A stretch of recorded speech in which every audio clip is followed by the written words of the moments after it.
Donc, mon intervention propose de vous présenter Minnie Mouse en expliquant comment ce concours de micro-architecture questionne la métamorphose urbaine, quelles sont les références de Minnie Mouse, ses objectifs, ses processus et quelques sujets de concours. Donc, je vais revenir aux origines de cette démarche. Pour ma part, donc, je fais partie de l'équipe de la préfiguration de la Cité de l'Architecture, qui est un énorme bâtiment qui est à la place du Trocadéro. Et c'était sous la direction de l'historien Jean-Louis Cohen, où en 99, il m'a proposé de porter un programme qui portait sur la petite architecture, programme que je mène jusqu'à présent. Alors d'une part, dès 99, avec la création, j'ai mis en place la création du service des enfants, parce que les enfants ne venaient pas à la Cité de l'Architecture. Et ensuite, j'ai amené les plus grands à participer, c'est-à-dire les étudiants à participer à des masterclass et en 2003 à participer au concours Minnie Mouse.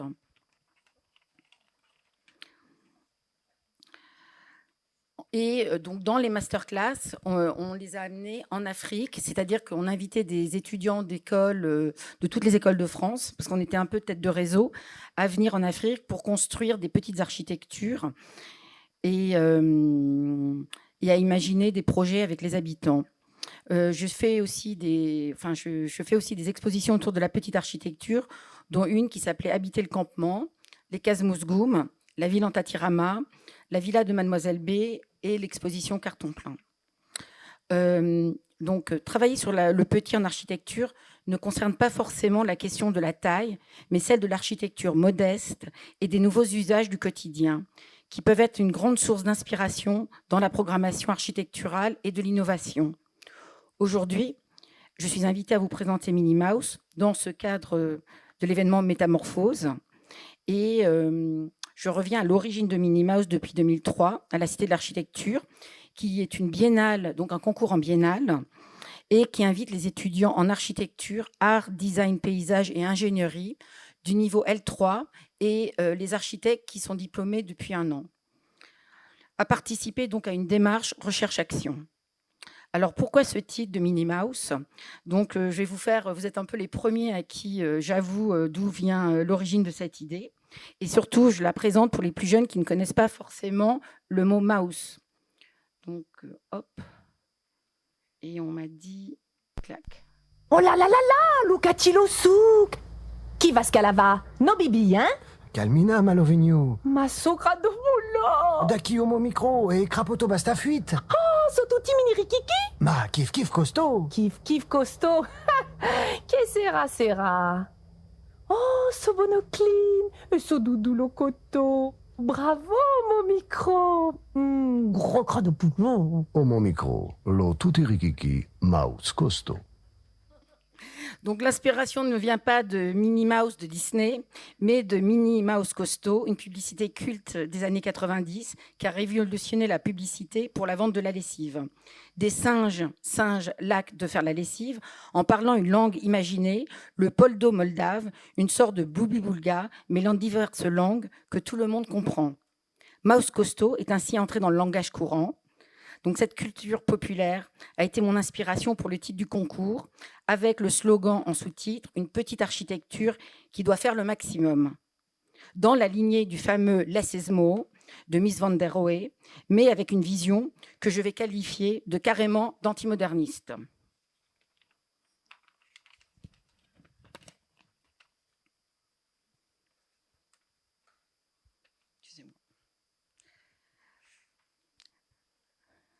Donc, hop, je mets une image.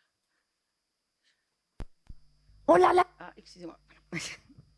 Il s'agit donc de concevoir une micro-architecture éprouvée par l'exemple de la petite échelle, qu'elle peut se décliner à travers de multiples projets et objets riches d'inventivité et de poésie. Un thème différent de société proposé à chaque session, offrant une orientation nouvelle à explorer. On propose, dans le cadre de Minnie Mouse, une plateforme de référence pour les enseignants et un colloque sur la thématique. Les projets retenus donnent lieu à une exposition et un ouvrage qui est édité chez Gallimard. Et donc aussi sur le site de la Cité de l'Architecture, vous pouvez retrouver les 9 dernières sessions de Minnie Mouse. Et le premier prix offre aux lauréats l'opportunité de concrétiser leur projet à grande échelle et dans un environnement de chantier-école qu'on a fait jusqu'à présent avec l'École nationale supérieure du bois. On a en général 200 à 400 équipes qui viennent de toute la France et de toutes les écoles, qu'elles soient d'architecture, mais beaucoup de design et des beaux-arts. Alors, je vais revenir sur les objectifs du concours. Le concours met en avant l'idée qu'il est possible de changer le monde par de petites actions, ce qui illustre mon optimisme quant au fait que le changement ou la métamorphose urbaine ne se fait pas forcément par de grands gestes urbains. Je pense au concept de l'effet papillon, qui montre qu'une cause minime peut avoir des conséquences majeures. L'origine de cette métaphore vient du météorologue Edward Lorenz, qui a formulé cette idée dans les années 60. L'effet papillon, issu de la théorie du chaos, suggère qu'un événement apparemment insignifiant, comme le battement d'aile d'un papillon, peut déclencher des réactions en chaîne ayant des impacts importants, comme d'immenses tempêtes. Cette idée met en évidence l'interconnexion des systèmes complexes où de petites variations peuvent avoir des effets disproportionnés. Dans la nature, des phénomènes comme la métamorphose des insectes, par exemple la chenille au papillon, montrent que des petites transformations internes peuvent engendrer des changements externes spectaculaires, illustrant ainsi l'impact de modifications à l'échelle microscopique sur une échelle macroscopique. En conclusion, la métamorphose et l'effet papillon remettent en question la croyance selon laquelle seuls de grands gestes peuvent entraîner des changements significatifs. Même des actions modestes en architecture peuvent avoir un effet profond et durable à l'échelle urbaine. Donc je souhaitais aujourd'hui revenir sur certains de mes modèles. Si le mouvement moderne, leur paradigme était la machine, l'industrialisation, le taylorisme, ici, sans être exhaustif, serait l'architecture et le vivant. Donc je vais commencer par le nid, mais j'aurais pu proposer la termitière. Le nid, fondement de l'architecture écologique, est un concept qui a souvent été utilisé dans l'architecture durable pour évoquer des structures qui intègrent harmonieusement des principes écologiques, fonctionnels et esthétiques, tout en respectant l'environnement. Les mots-clés, adaptation au climat local, utilisation de matériaux locaux, naturels, autonomie énergétique, réduction de l'empreinte carbone, grande complexité constructive. Donc, le mieux, c'est de vous présenter le génie architectural qui est pour moi celui d'un oiseau et un autre petit film.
Deuxième exemple, l'arbre, mais j'aurais pu vous présenter la grotte.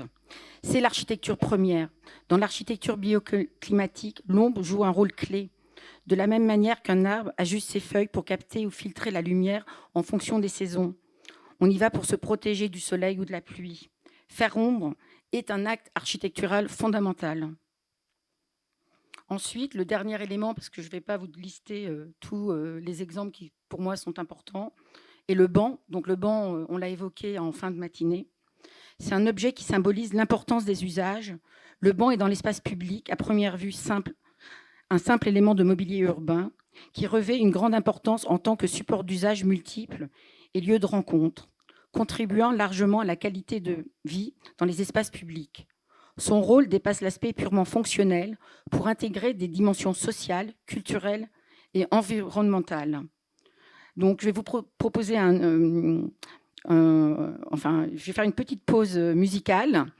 Et parce que dans certains pays, être sur ces bancs et avoir ce comportement-là peut poser des problèmes, comme en Tunisie, par la police des mœurs. Donc, je reviens au grand principe du concours. Donc, le premier, c'est l'importance de faire avec la main dans une époque de haute technologie. Donc, dans un monde dominé par la technologie et l'automatisation, l'acte de faire avec la main prend de nouvelles importances parce que le prix du concours, les étudiants vont fabriquer leurs prototypes dans des ateliers. Ils présentent donc une réponse aux défis contemporains et offrent un potentiel de transformation sociale et personnelle. Cette pratique nous connecte, nous reconnecte à la matière tangible et au réel, ce qui est essentiel dans une époque de digitalisation omniprésente. Souvent, les concours d'architecture, on se limite au projet papier. Ici, on fait face à la matière et à comment le fabriquer. Donc, cette pratique contribue à la réduction de l'impact environnemental en favorisant la réparation, la fabrication et une consommation plus réfléchie. Alignée par des principes de l'économie circulaire, en valorisant le travail manuel, on encourage une culture de qualité et de durabilité opposée à celle de la consommation rapide et superficielle. Enfin, faire avec la main n'exclut pas la technologie, mais invite à intégrer les outils numériques de manière complémentaire pour enrichir l'artisanat et repousser les limites de la créativité tout en préservant l'authenticité des gestes manuels. Donc, dans ce monde de plus en plus dématérialisé, renouer avec l'acte manuel est une forme de résistance, mais aussi une opportunité de rétablir un équilibre entre innovation et humanité et de créer un avenir plus durable, éthique et profondément ancré dans le réel. C'était lié au constat que quand j'étais architecte, quand on dessine un mur, quand on est architecte, on dessine deux traits, deux simples traits, et c'est un mur. Mais on n'a pas conscience de la réalité de ce mur. C'est-à-dire qu'il faut vraiment construire le mur pour comprendre le poids d'une brique, le travail du maçon. Et ça, c'est vraiment l'expérience de la main, elle est essentielle pour nos étudiants architectes et même pour les étudiants en design qui le font depuis très longtemps. Ensuite, le concours Minimaus, c'est l'importance de travailler avec les jeunes générations. Interroger la jeune génération, la génération Z, aujourd'hui, celle née avec les technologies, donc par le concours, à répondre à des questions de société. Si certains marmonnent que les jeunes étaient mieux formés avant, je souhaite avec Minimaus prouver le contraire. Les jeunes générations, souvent à l'avant-garde du changement, jouent un rôle essentiel dans la transformation de la société. En leur donnant la parole sur des sujets comme le climat, les inégalités ou la technologie, on découvre des idées nouvelles, souvent radicales mais porteuses d'espoir. Ce dialogue intergénérationnel permet non seulement d'inspirer des solutions novatrices, mais aussi de renforcer un sentiment de responsabilité collective chez les jeunes, les incitant à agir pour un avenir plus juste et durable. Leur compréhension des technologies émergentes et des défis mondiaux peut modeler un avenir plus inclusif et respectueux de l'environnement. Là, j'avais mis un schéma, mais je vais passer le petit texte. C'était juste pour dire que c'est un des rares concours qui invite les architectes, les designers et les artistes à participer à un concours sur le même sujet, parce qu'en fait, ils ont des compétences différentes, ils vont donner des réponses différentes, et c'est cette diversité de réponses parmi les 400 qui nous fascine. Et on trouve ça très, très important de les rassembler pour cet appel du concours. Ensuite, c'est des idées à l'action, l'importance de la réalisation et de la diffusion. Les idées sont essentielles pour initier le changement, mais leur véritable pouvoir réside dans leur réalisation et leur diffusion. Pour qu'elles prennent vie, elles doivent être concrétisées, mises en œuvre et partagées avec le public à travers des expositions, des ouvrages et des colloques comme celui-ci. Cela permet non seulement de tester leur viabilité, mais aussi d'inspirer et de mobiliser les autres. Les idées ne prennent leur véritable ampleur que lorsqu'elles sont réalisées et partagées. En concrétisant et en diffusant une idée, on démontre son pouvoir de transformation et on incite d'autres à rêver et à agir pour changer le monde. Donc Minnie Mouse était exposée à la Cité de l'Architecture. On aime quand c'est dans la cathédrale, parce que c'est quand même un très bel endroit pour proposer de montrer les travaux de nos merveilleux étudiants. Et on est suivi par l'éditeur Gallimard depuis de nombreuses années. Et on fait un livre de 260 pages que vous pouvez trouver en librairie et qui montre le compte-rendu du colloque. Donc, il y a des textes théoriques, il y a des exemples d'architectes qui travaillent sur une même thématique et il y a les projets des étudiants. Alors, pour terminer, je vais vous présenter quelques sujets du concours avec un exemple à chaque fois de travaux d'étudiants. Et comme je l'ai dit, vous pouvez trouver toutes les informations de l'ensemble des concours sur Internet. Donc là, vous voyez l'exposition Ma cantine en ville. Manger dans la rue est aujourd'hui souvent associé à des repas rapides, pris debout, dans un environnement stressant entre piétons et voitures. Les bancs publics, jadis lieux de convivialité, sont désormais de moins en moins présents dans les rues et l'espace public est souvent conçu pour la circulation et la gestion des flux plutôt que pour la sociabilité. Les alternatives à manger au bureau ou au restaurant se limitent à la malbouffe des fast-foods ou des baraques à frites. Là, je parle en 2015. Cependant, l'histoire montre que la rue était autrefois un espace vibrant de sociabilité et de partage, où les gens se retrouvaient autour de la nourriture. Dans d'autres cultures, les rues restent des lieux de rencontre pour manger, comme les marchés de nuit en Chine, les stands de nourriture au Japon, les petites échoppes en Afrique ou en Inde. Excusez-moi.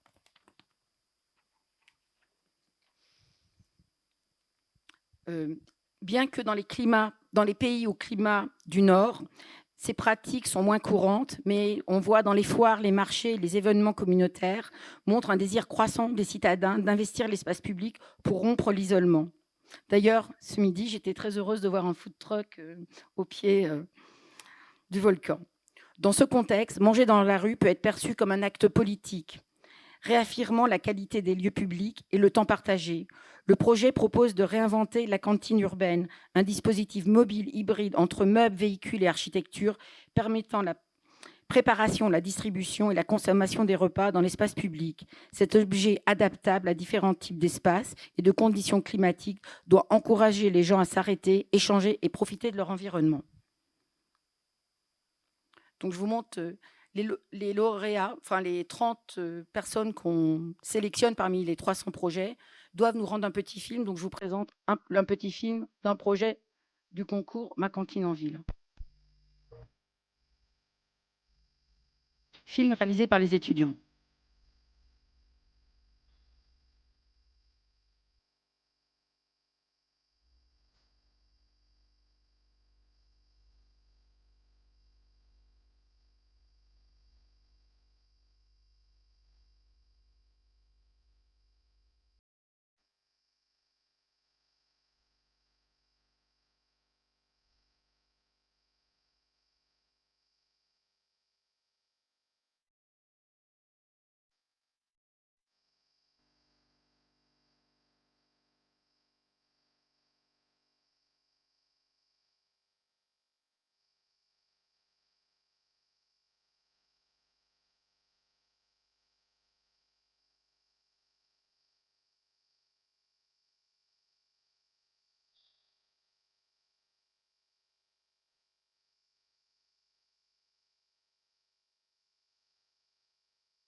Comme il me reste peu de temps, je vais vous présenter le film de la 8e édition et Vogue l'architecture. Et on leur a proposé de faire une aquabane. Et l'aquabane, c'est un objet qui devait faire moins de 50 mètres carrés et qui questionne le changement climatique.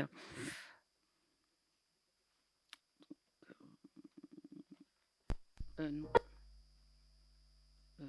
Tac. Donc là, c'était l'école de Marseille, des Beaux-Arts. Les mers et océans gonflent sur les rivages, grignotant lentement les littoraux. Les civilisations côtières et leur culture changeront en même temps que celles qu'elles chérissent. La mer.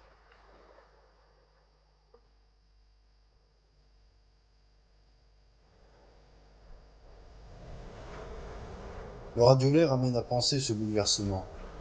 Flottant à quelques milles des côtes, la construction dédiée à l'eau rassure et prépare ceux dont la maison sera peut-être sur les mers et océans. Le projet affirme ce caractère propre à l'humain, celui de croire et espérer. Le spirituel guide l'homme depuis ses débuts, il l'a sédentarisé sur la terre, il l'installera sur les eaux.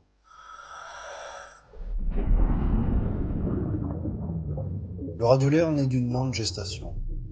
Son âme, confiée à la Méditerranée, s'habille d'une peau de calcaire et de minéraux modelés par les flots, les courants et leurs souhaits. L'aquabane gagne la surface une fois vêtue pour aider les hommes à apprivoiser cette étendue d'eau salée qu'ils admirent et craignent parfois.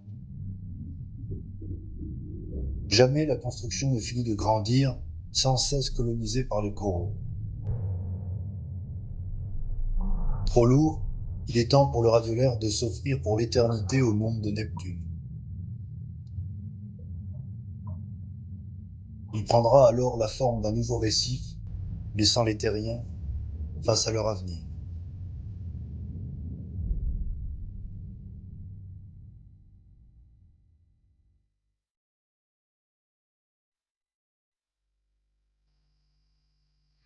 Et pour terminer, je vais vous montrer un dernier exemple. Donc, c'était Minnie Mouse, je ne sais plus, peut-être le 9, non, le 8, je ne sais plus.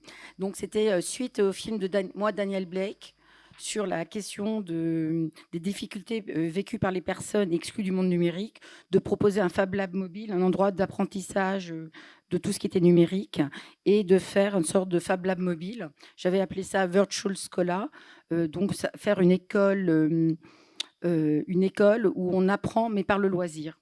Et donc, c'est toute la question d'aller dans les quartiers et la question du voisinage, parce que vous pouvez faire des centres pour aider les gens à arrêter l'illettrisme informatique. Mais dans les quartiers où j'habite, à Saint-Denis, il faut aller vraiment au pied des tours pour rencontrer les habitants, les personnes âgées. Mais il faut imaginer que les jeunes ne savent pas forcément envoyer un document joint. Ils savent utiliser le téléphone et certaines applications, mais envoyer un CV, c'est pas forcément quelque chose qu'ils savent faire. Donc là, hop, et hop. Non, excusez-moi.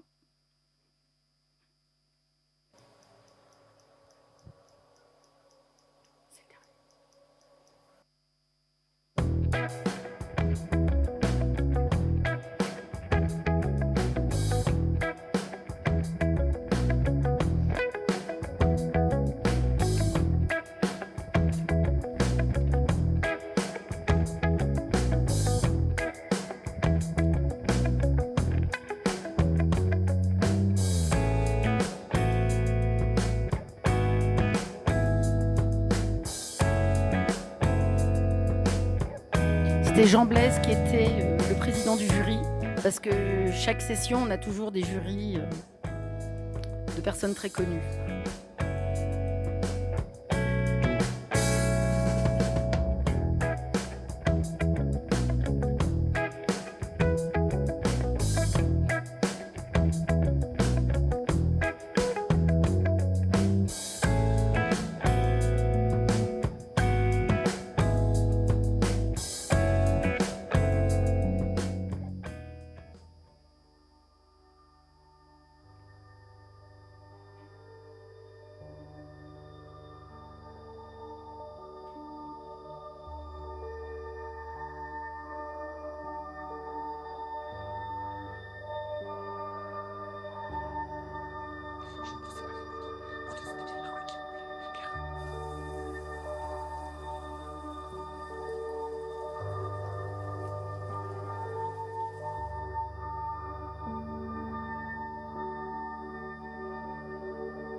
Donc, l'édition actuelle, c'est Minnie Mouse 10, donc pour les 20 ans.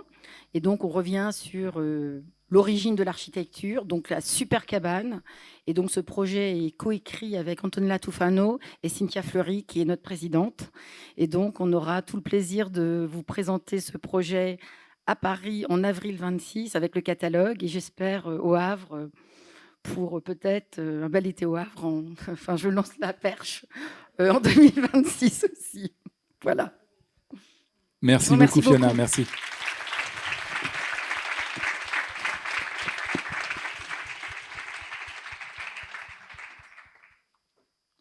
C'est vrai, ça, on pourrait aussi faire la programmation ensemble. Ah bah oui. Une journée de programmation et puis hop, on lance les choses. Est-ce qu'il y a des questions par rapport à ce programme ? Moi, j'en ai. Donc, quels sont les délais ? C'est-à-dire que ça, c'est un appel que tu lances Non, alors en fait, là, on a reçu les réponses, mais en fait, on va exposer Minnie Mouse 10 en mars 26 et on va lancer Minnie Mouse 11 en mars 26. Et les étudiants ont jusqu'à janvier 27 pour rendre. On est décalé. D'accord, donc c'est environ quoi, 8 mois de... Et ensuite, il y a une première phase où ils rendent un dossier un peu léger. Et ensuite, il y a une deuxième phase où ils doivent rendre une maquette et un film.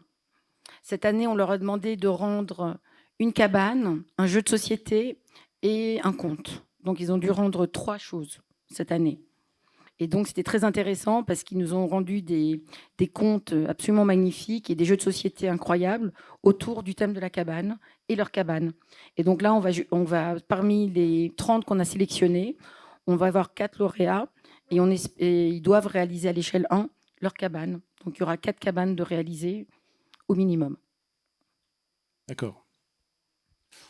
Et donc, comment tu fais paraître cet appel à participation ? C'est un concours qui est connu. Si on a 200, 300 personnes qui rendent, on écrit au directeur des écoles. Les étudiants connaissent le concours parce comme on fait un catalogue, ils ont les anciens catalogues dans leur bibliothèque.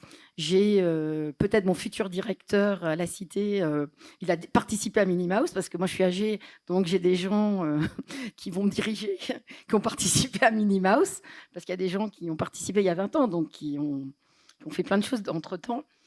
Donc non, c'est un concours, on compte sur les médias bien sûr, mais bon, c'est un concours qui, comme Europan, je pense, donc il y a Europan qui est la très grande échelle, et sur la toute petite échelle, il y a Minnie Mouse, qui pose toujours une question de société qui n'est pas forcément proposée dans les écoles. Par exemple, celle sur la fracture numérique que je vous ai montrée, c'était pas un sujet forcément que les écoles traitaient sur la question de la fracture numérique dans les quartiers. Et donc, moi, ça me semblait très important. Bon, par contre, mon éditeur n'était pas très content parce que le bouquin ne s'est pas très bien vendu, parce que, à part certaines personnes qui s'intéressent à la question de la fracture numérique, qui vont acheter le bouquin, mais pas forcément le grand public. Donc, voilà, il y a toute une histoire d'oser les sujets. D'accord. Est-ce qu'il y a une question quelque part pour Fiona et pour ce programme ? Oui. Question d'un artiste architecte, j'ai l'impression. C'est une question réflexion. Non, avec Frix, on avait fait un moment une recherche des premières œuvres des grands architectes, parce que je voulais un peu me remettre ça aussi dans le contexte général du monde de l'architecture. Et cette idée que déjà dès la première œuvre, on doit être génial en fait. Et en fait, les premières œuvres des architectes sont souvent pas dans les œuvres complètes, elles sont souvent cachées. Je vous mets au défi de me dire quelle est la première œuvre d'Herzog et de Meuron, la première œuvre de Zaha Hadid. On a fait un gros travail d'enquête. Tout ça pour dire que la question de la petite échelle, elle est hyper formatrice, parce que pour moi, c'est l'endroit de l'erreur, c'est l'endroit de l'erreur possible. Et alors, on vient de me poser la question, je ne sais plus si j'ai participé à Minnie Mouse, mais possible. En tout cas, ça fait partie, je pense, des à côté de l'école qui sont hyper importants pour des étudiants, puisque c'est l'endroit où on peut vraiment tester des choses. Parce que finalement, à l'école, en première année, on est déjà en train de dessiner des bâtiments conséquent, important. Donc, on porte des responsabilités de dessin qui sont plus grandes que soi. Et toi, tu offres cet endroit Tout à fait. Alors, tant Ouais. que les écoles de design et des beaux-arts et de paysage jouent le jeu et mettent des enseignants et encadrent, parce que c'est un sujet extrêmement compliqué, en fait, de travailler sur la petite architecture. C'est pas quelque chose de simple. J'ai un gros souci avec les écoles d'architecture. Donc, s'il y a des directeurs d'écoles d'architecture, s'il vous plaît, mettez en place un enseignement où vous avez un groupe d'étudiants qui travaillent le concours. Parce que les seuls étudiants en archi qui participent, c'est des électrons libres. C'est-à-dire que j'ai toujours des gagnants architectes, mais ils ne sont pas suivis par les profs. Dans les écoles, les plus grandes écoles de design, dans toutes les grandes écoles, mais franchement françaises, ils mettent une pédagogie, ils suivent, on a des projets qualitatifs, on n'en a pas un, on a 15 projets magnifiques qui viennent de chaque grande école nationale. Et moi, j'aimerais bien en avoir plus en école d'architecture en fait et suivi.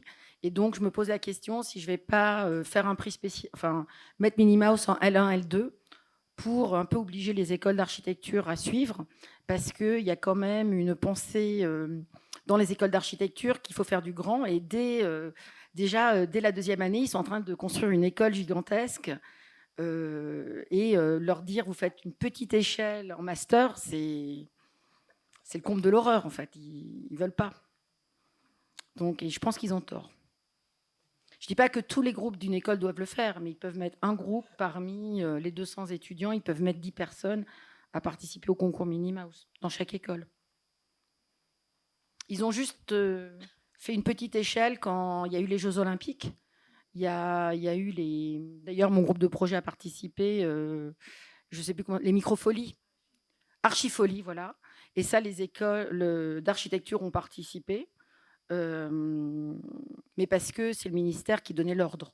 Et moi, je n'ai pas du tout envie qu'on soit dans une relation ministérielle à donner un ordre. Vous devez faire le concours Minnie Mouse. J'aimerais vraiment qu'ils comprennent l'intérêt de faire ce concours.